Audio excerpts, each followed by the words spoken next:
Look, I'm going to start this explainer with a really painful truth that most top students just do not want to hear.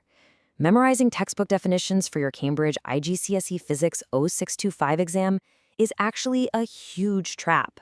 In fact, it's the exact reason why students who completely understand the physics still end up losing crucial marks and dropping entire grade boundaries. Today, we're going to fix that.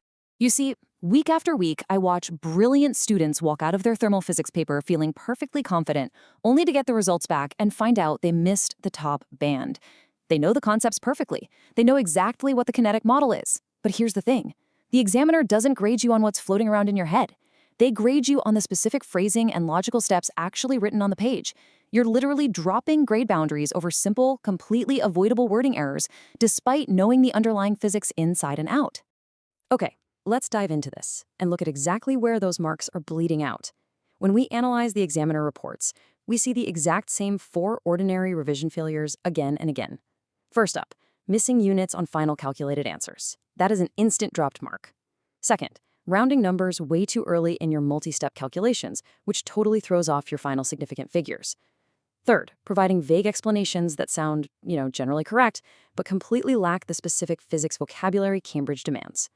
And fourth, drawing broad conclusions in your practical papers that aren't strictly backed up by the provided data table.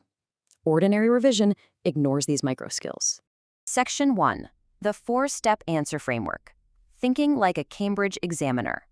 So, to stop losing these easy marks, we've got to stop thinking like a student and start thinking like a Cambridge examiner. We need a definitive solution, right? A proven, structured framework derived directly from the mark schemes themselves. Here's the system that basically guarantees every available mark in an explain or describe question. It's a super simple 4-step pipeline. Step 1, state the core concept clearly. Step 2, tie it to specific evidence or data from the question or graph. Step 3, apply the scientific reasoning. How does A actually cause B? And finally, step 4, lock it all in with precise examiner wording. If you move logically from the initial concept through this exact pipeline, the examiner literally has no choice but to award you full marks. Section 2. Brownian motion in action. Applying the framework.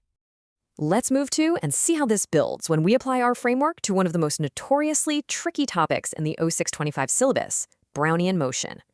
So, Brownian motion is the random movement of microscopic particles like smoke or pollen in a fluid caused by collisions with unseen, fast-moving molecules like air or water.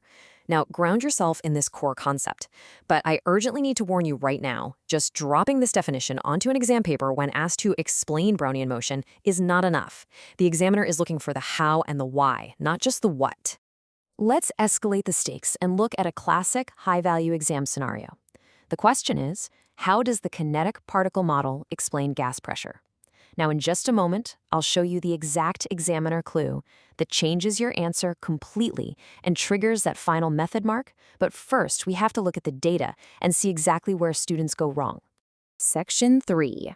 Spot the fatal error. Flawed versus top band answers. All right, it's time to challenge your critical thinking. We're going to look at a highly typical student response. I want you to mentally red pen this and spot the fatal error in logic that stops this from being a top band answer.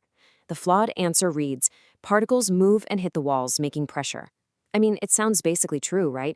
But the examiner gives this a massive red X. It's vague. It completely misses steps 3 and 4 of our framework. And this brilliantly illustrates why ordinary revision fails. Now compare that to our top band answer. Gas molecules collide elastically with container walls, exerting a force over an area. See the difference? We've identified the specific particles as molecules, we specified the action as an elastic collision, and we brought in the vital scientific reasoning for pressure. So, this is the massive clue I mentioned a minute ago. The absolute non-negotiable examiner clue that unlocks that final mark is explicitly connecting molecular collisions to force and area. If you just say they hit the walls and make pressure, you lose the mark. The examiner is explicitly checking to see if you understand the equation P equals F over A. You absolutely must write the words exerting a force over an area to bridge the gap between microscopic collisions and macroscopic pressure. Section 4. The final answer check. Don't lose the easy marks. Mastering the specific wording for explanation questions is really only half the battle. Practical and calculation papers have a totally different set of traps waiting to steal your marks. Now, what's really interesting about this checklist is how it acts as your personal defensive shield during an exam. These are the strict examiner rules you absolutely must follow. First, units. Every calculated variable needs its correct unit. Please, don't leave a number naked on the page. Second, significant figures. Carry your full decimal values through your calculator and only round to the very final step, matching the lowest precision given in the source data. And third, reasonableness. When doing a practical data analysis, your conclusions cannot rely on outside knowledge. They must be strictly supported by the trends in the data table provided. Checking these 3 boxes ensures you never lose a totally avoidable method mark on the paper.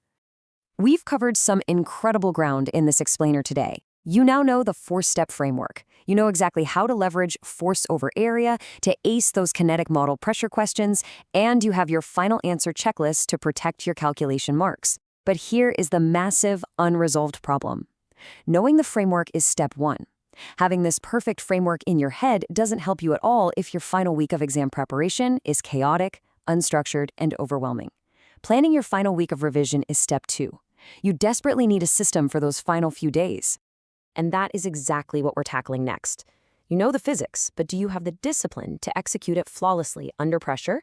Subscribe to our YouTube channel, Ace the Exams, at acetheexams_IGCS, to excel in your Cambridge examinations. Your mandatory next step is to watch our explainer on the last 7 days revision map, which is going to seamlessly integrate this answering framework into a day-by-day battle plan. The correction sequence continues right there, so please don't leave your exam score to chance. I'll see you in that next explainer.